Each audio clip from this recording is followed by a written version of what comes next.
This is Living Catholic with Father Don Wolf. Living Catholic is a fresh look at issues confronting each of us today. This show deals with living out the Catholic faith, what that means for Catholics, as well as the impact on the rest of society. You certainly don't have to be Catholic to enjoy this show. And now, your host, Father Don Wolf. Welcome, Oklahoma, to Living Catholic. I'm Father Don Wolf, pastor of Sacred Heart Parish and rector of the Shrine of Blessed Stanley Rother. And this last month of August passed, and we didn't spend any time thinking about the use of the atomic bomb. August the 6th, 1945, the U.S. Army Air Force dropped the first atomic weapon used against a hostile target on the city of Hiroshima in Japan. This was repeated on August the 9th on the city of Nagasaki. Japan had been at war with the U.S. since late 1941. In this month, August 45, the Soviet Union also invaded the Japanese-held territory of northern China as it declared war on Japan. As the culmination of these factors, Japan sought an end to the war. By the time the bombs were dropped, there was a naval blockade around the home islands. The Soviet army was advancing rapidly against Japanese possessions, and the manufacture of war materials had just about ceased in the country. After a series of battles with American forces, the Japanese Navy had almost ceased to exist. It appeared to many their position, the Japanese, was hopeless. The August bombing took the lives of about 100,000 civilians altogether through blast and fire. Many thousands more were, mostly unknown, died later of the effects of nuclear fallout. The intensity of the bombing was heightened by the frightfulness of the explosive impact. It took one airplane each to deliver these bombs on those two cities. One plane, one bomb, amazing destruction. Part of the horror was imagining the scale of destruction. But it was the scale of intensity, not simply the amount of destruction. Already, American air power had killed many hundreds of thousands of Japanese civilians through aerial bombing, 100,000 alone in Tokyo in April of that same year. Virtually every major city in Japan had been attacked and burned to the ground. One of the challenges of the use of the atomic bombs was finding a city large enough to warrant its destructive potential. Those who advocated its use didn't want merely to bounce the rubble around and thereby frustrate its potential. They wanted to demonstrate the new power they had to destroy and to maim. And thus these two cities, relatively unimportant to the war effort, were targeted. The bombs were dropped and the war ended. The case for their use seemed cut and dry. At least the justifications for their use were made by noting these two events together. Most of the time, these correlates are taught to us as the justifying reason for using such terrible weapons. More than anything, the war was ended and the potential destruction that may have resulted for its continuing was averted. The bombs were dropped and the Japanese government sued for peace. That was justification enough. But not quite. In the months up to August 1945, there had been a good deal of anxiety about the effects of American destructiveness already. Flying over the country and taking out its cities one by one was greeted by a great deal of queasiness on the part of many in the American command structure, and that went all the way to the top. The Army Air Force's officer in charge of the aerial effort there commented to his staff that, quote, "We have to win the war or we'll all be hung as war criminals," unquote. At this point in the conflict, it was almost impossible to imagine losing the war. So this American general was probably saying this more as a defensive gesture than as a true concern. But it reflected a serious moral misgiving about what was happening. Nobody knew if what they were doing was really the right thing.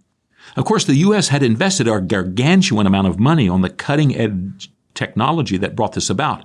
The largest and most expensive program of the entire U.S. war effort was harnessed, not to produce the atomic bomb.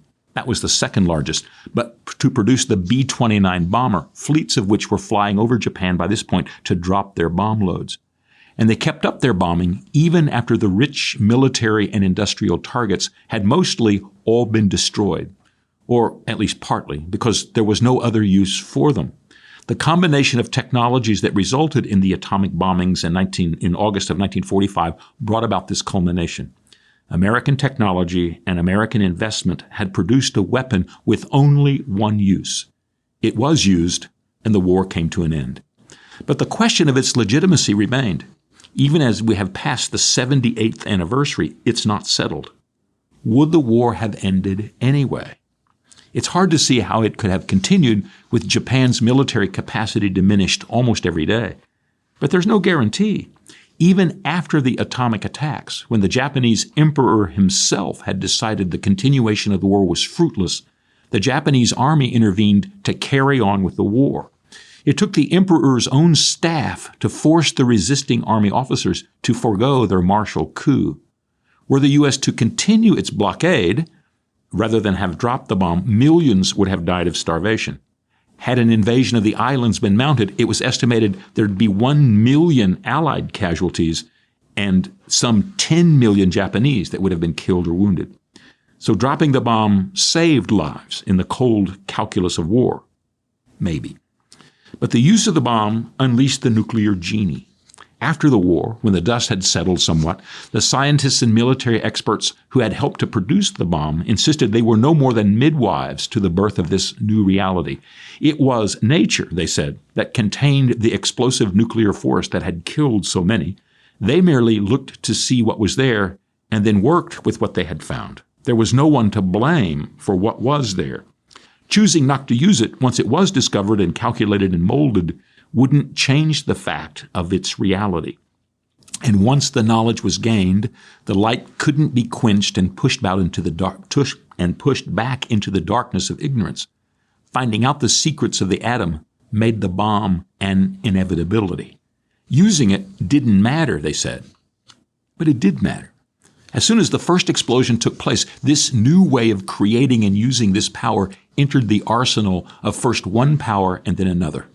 It took only a few years before the Soviet Union had atomic weapons, and only a few years after that, the same exploratory process produced the even more destructive hydrogen bomb, which has no theoretical upper limit.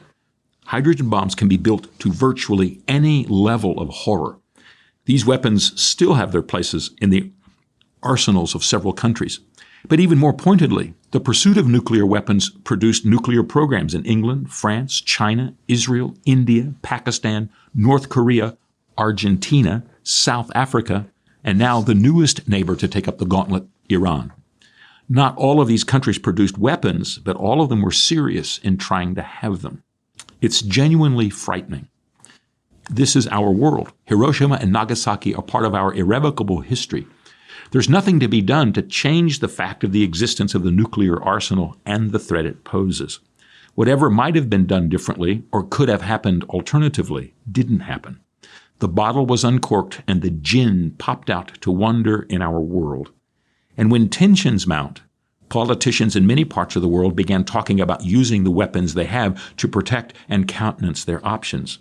The morality of the use of the weapons, whenever we begin its discussion, comes with one giant caveat, and that is, these weapons exist. They were put to use. They've had a horrible outcome that has been steeped in controversy and ambiguity since the day they were dropped. And when they were dropped, the war ended. And so, what are we to make of the world we've shaped with these decisions? As mature Christians, we know it's our heritage entrusted to us by God to steward the goodness we have been given in our world. We also believe that God has given this to us as our work. We don't expect bands of angels to arrive to take the controls from our hands and shepherd us through our decision-making. What we do now, given what we know and how we live, is up to us. And we have the horror of these weapons now entrusted to us. We've made them, and they are ours. We have to live with them. The burden of their existence falls on the shoulders of those who first built them. Of course, the facts of atomic fission and the truths of chemistry are present for anyone to discover. But we also know there are many things yet to be discovered, but uncovering their truth and making use of their potential has much to do with the effort and the genius involved. Were it not for the investments in manpower and machinery on the part of the U.S., the bomb would not have been realized in 1945. It might not have been produced for a very long time after that. But it was built, and once built, it was there. Those who made it happen, from the government officials who supported vaguely worded descriptions of a new weapon, to the leaders of industry following the government contracts, to the cutting-edge scientists who sussed out the truth of the atom, all of them bear the burden of its production. But by far, the heaviest part of the burden falls on the scientists who worked to explore the truths of the atom and then turn those truths into a weapon. None of them were naive about what it would produce, at least potentially, and they all accepted the ultimate goal of their effort. In the U.S., many of them were propelled into action because they were already afraid the Germans had made greater strides and were far ahead of our own efforts. Their hesitations were conditioned and then conquered by their fear of what would happen with a Nazi nuclear device. And so they put their pacifism in abeyance, they got busy, and they produced the mushroom clouds over Hiroshima and Nagasaki. Lately, a new movie has been produced describing part of this process. It's most notable in its focus on the person most generally described as the father of the atomic bomb, that is, Robert Oppenheimer. It's easy to go to the movie thinking it will be about him, and it's true enough the movie tracks the development of his passions and his thinking during the formative time.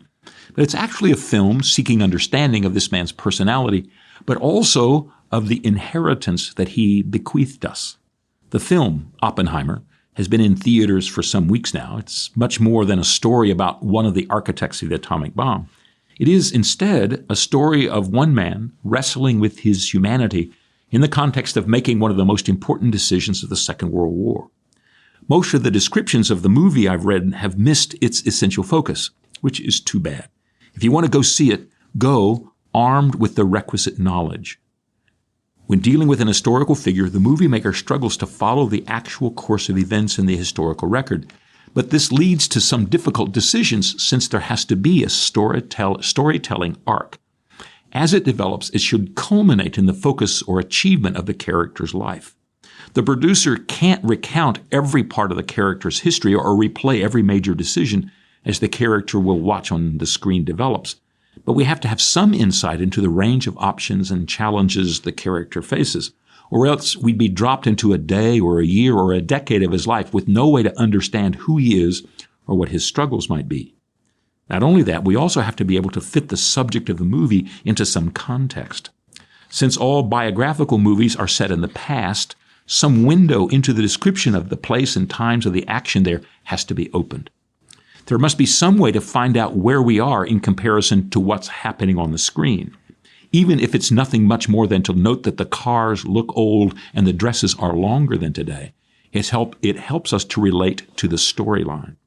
At a minimum, it puts us in a relationship with the past and invites us to understand the character in comparison to the challenges and the realities of today. If the story is carefully and artfully told, we identify with the character and his passion, even if it's in the past and is surrounded by a world that appears completely different than ours. In a, say, 700-page biography, the author can afford to delve into the minutiae of a place or time so as to communicate to us a portion of the worldview and environment of its subject. In the biographical description, say, of Quanah Parker, for example, the author of the book, The Empire of the Summer Moon, spent most of the book describing the history and culture of the Comanche tribes and its place on the Great Plains. Fully 2/3 of the work was to set the stage for our understanding of the character and the challenge of how this last war chief of the tribe lived. In a movie, this background has to be woven into the story immediately and becomes the sort of background narration, or else the storytelling becomes a documentary. And thus, we have the premier challenge every filmmaker faces when he tackles a character from the pages of history. The good news, though, is that the possibilities of actual history are almost unlimited. True, pigs can't fly, the Roman legions don't carry muskets, and German emperors aren't going to give peasants the vote. But there's enough passion and surprise in actual history to satisfy the cravings of any storyteller. As long as the movie maker is able to carry his audience along and develop the character sufficiently to prick our interest in him, and find an arc of story development sufficiently satisfying so the audience has a reason to keep watching, historical movies can be enormously powerful. Many have become great works of art. The movie Hotel Rwanda, or A Man for All Seasons, and Schindler's List, they all come to mind. Each tells its story at its own pace and according to its own interest. But they all allow us to enter into the drama of the moment and walk along with the characters as their lives unfold. And so in this movie, Oppenheimer, we're dropped into the world of Robert Oppenheimer. He was the premier American organizer of the project to build the atomic bomb here. When the work was ramping up at the entrance of the U.S. into World War II, the inner workings of the atom had just begun to be understood. There was hardly any area of science more cutting edge than the breakthroughs being registered by the handful of scientists from all around the world who were rushing to unlock the secrets of the structure of the atomic nucleus. As the Nazi presence in German society began to make itself felt, and it became clear the European nations were being threatened by a resurgent German militarism, the fever of discovery reached even higher pitch.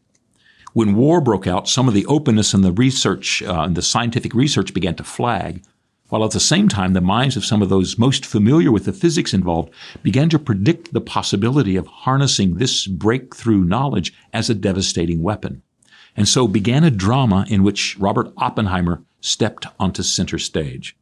He'd been recognized as one of those brilliant, unexplainable geniuses who come along in every generation that humble the rest of us. They are effortless in their capacity to grasp even the most difficult aspects of knowledge, and their restless minds can go from one aspect of life to another with ease. Many of them are great at math. They become brilliant scientists, insurmountable experts, linguists and musicians, and all at the highest levels. There seems to be no way to predict their origin or their future or what they will contribute. He was one of these, and he seemed to be so at the earliest age. As a very young college student, he was making great strides in studying physics. After he graduated, he traveled from one university to another to find the best instruction in the developing realm of atomic physics. And he made a name for himself in his thought experiments and leaps of imagination. There were many other geniuses who were fascinated by this window onto the world opened up by this new area of science. They seem to have gravitated to this field that combined wild imagination with mathematical rigor. Not only was he capable of integrating the newest breakthroughs in knowledge and understanding, but he had the genius to explain and enable this knowledge to be integrated into the other areas being explored and discovered. Some people have minds with laser focus, probing deeper and deeper into a subject that becomes narrower and narrower. Oppenheimer could grasp the deepest speculation and the newest test results, but he also had the ability to integrate these monumental discoveries into a complete whole. In the course of his career, he was criticized for being a generalist, not focused narrowly enough. But that was most often an expression of jealousy from about his capacity to understand and explain so much, so well. And the fullest part of his genius was in bringing his brilliance to bear in achieving this project. Only someone with a suite of gifts he had been endowed with could have achieved such a thing as he did. At the end of the day, as it is portrayed in the movie, there was cheering and celebrating all around because what they had sought to achieve had been brought about. They were certain the war would end because of what they had done. But the movie Oppenheimer isn't just about the man and his work. It's also a presentation of the question of what such an inheritance leaves us. Because the man Oppenheimer was not an angel endowed with pure intelligence, free from the limitations of flesh and time, but was instead a person who wrestled with his humanity, even as he was holding the delicate discoveries of nature in his hand. As a man, racked by his doubts and bedeviled by his limitations, he didn't know what to do with what he had built, and he didn't know how to act with what he had endeavored to achieve. And this is the reason to go to the film and to watch it carefully. Robert Oppenheimer was set apart by the combination of gifts given to hardly any other man. But at the end of the day, he stood naked and afraid in the light of what he had done. And he sought to understand himself and the world he had created so as to make the world a better place. At the end of the film, we're left trying to decide whether he did or not. It's a worthwhile effort in filmmaking. It necessarily carries with it a great deal of exposition and explanation. I've been reading about the development of the bomb and the life of Oppenheimer for decades, so I know what the quick-cut scenes at the beginning of the movie really mean. But I felt like I should have been explaining to the person next to me what, for example, Oppenheimer's time in Holland meant, or what it portended when he talked about going to New Mexico when he was a graduate student, or when he met his girlfriend for the first time, and eventually the entire sum of the complicated network of his life. So I don't know how the first part of the movie would be for someone who doesn't know a good deal about his life already. But after about 30 minutes, the movie settles into a more or less straightforward narration of the story pursuing the making and using of the atomic bomb. I think it's a story artfully told. I also think it delivers the reality of the questions and difficulties in a truthful and ultimately meaningful way. I'd love to be able to watch the film in a room of adults and have the chance to talk about the world we have received because of this man's work. Now, God has not abandoned us. We are inevitably a part of our times, and there is no escape from the truths of the past. What has happened, and we are time's children with all of the features and aspects of what has given us birth.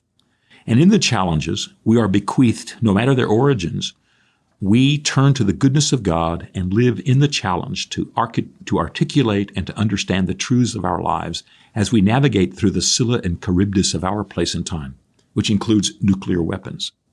I take some inspiration from the comment by Clive James in his wonderful book, Cultural Amnesia.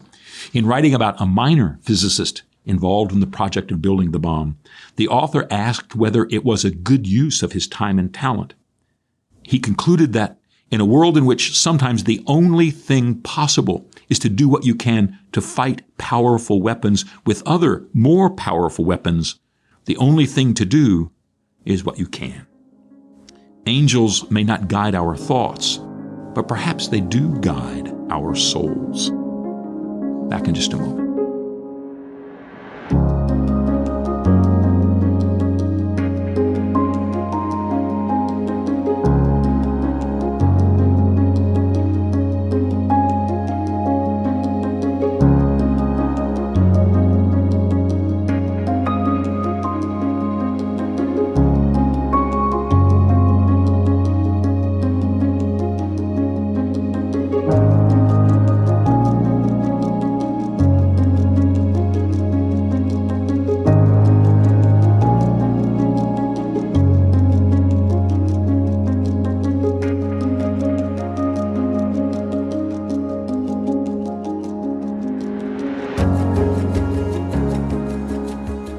Welcome back to our final segment, Faith in Verse. I have a poem today called To Us Seminarians. Many are called, few are chosen, he said, hoping to put our anxieties to bed and dispel the fears emptying our heads as we endeavored to go where we were led. Be not concerned. If you're chosen, then go. If not, by logical extension, then fro. Have no worries across your bows now blow. Let your paralyzing indecision go. Because the call is firm for you, ever real, comes from the divine, is God's own blessed seal, before which we stand and walk, not scrape and kneel, that from the vaporous cloud life congeals. Lift up your head, go bravely now forward, unsheathe and brandish his new gifted sword. Advance steadily, all movement onward, and serve the will of your deserving Lord. That's To Us Seminarians.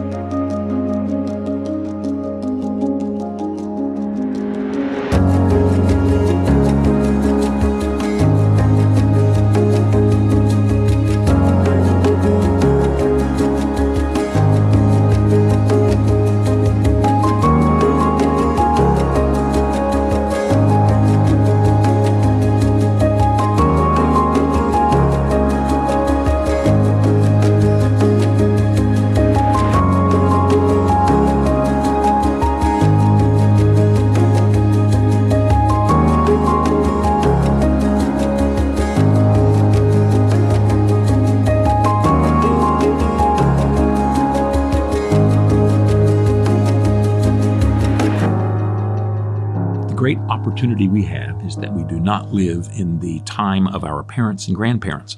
Their life of faith was theirs. Our life of faith is ours. We also know that in this time in which we walk in the light of faith, that the Lord accompanies us. And so looking back over our shoulder gives us a chance to understand what direction we're going. But we have to look forward when we want to understand what it means to live our lives as the life of faith. That's what we do on Living Catholic. I hope that you can continue to join us in the weeks to come.